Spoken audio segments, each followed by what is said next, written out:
வாழ்க வளமுடன், நலமே சூழ்க. வாக்கிங் பற்றி மேலும் ஒரு பதிவு உங்களுக்கு.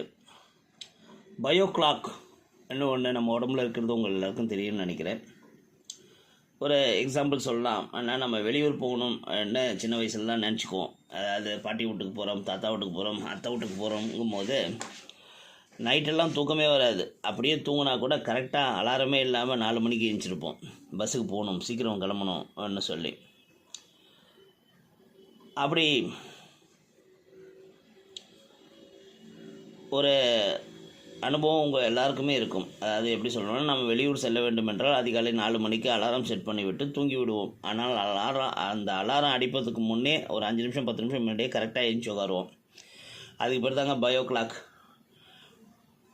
நமக்கு தெரிந்த வட்டத்தில் எல்லோரும் 60-70 வயதில் இறந்து விடுகிறார்கள். எனவே நாமும் 60-70 வயதில் இறந்து விடுவோம். 50 வயதில் எல்லா நோய்களும் வந்துவிடும் என்று நம்பி நமது பயோ கிளாக்கை நாம் செட் பண்ணிவிட்டோம் என்றால் 50 வயதிலே நோய் வந்துவிடும். 70 வயதில் செத்தும் விடுகிறோம். நமக்கு தெரியாமலேயே இந்த பயோ கிளாக்கு தப்பாக செட் பண்ணிட்டோம்னு அர்த்தம். அதை நல்லா புரிஞ்சுக்கணும். சீனாவில் பெரும்பாலானோர் 100 வயது வாழ்கிறார்கள். ஜப்பானில் அந்த மாதிரி தான் 100 வயதுக்கு மேலே இருக்கிறவங்க தனியாக ஒரு பெரிய டிஸ்ட்ரிக்டாகவே இருக்கிறாங்க. இக்கிகாய்னு ஒரு சிஸ்டத்தை ஃபாலோ பண்ணுறாங்கன்னு நம்ம யூடியூப் சேனலில் இக்கிகாய்னு பாருங்கள், ஒரு நல்ல பதிவு இருக்கும்.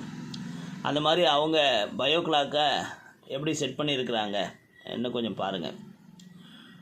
நாம் குறைந்தது 100 வயது வரை வாழ்வோம் என்று பயோ கிளாக்கை மாற்றி அமைப்போம். நமக்கு இந்த சின்ன வயதில் 40லேருந்து 60க்குள் எந்த நோயும் வர வாய்ப்பே இல்லை என்று நம்புவோம். கண்டிப்பாக தலைமுடிக்கு டை அடிங்கள். இளமையாக தோற்றமளியுங்கள். வயதான தோற்றத்தை அனுமதிக்காதீர்கள். சுறுசுறுப்பாக இருங்கள். வாக்கிங் போங்கள். வயதாக ஆரோக்கியம் கூடும் என்று நம்புங்கள். அதுதான் உண்மையும். எல்லாத்துக்கும் இந்த மனசு தான் காரணம். Never ever allow the bio clock set your ending. எண்ணங்களே வாழ்க்கை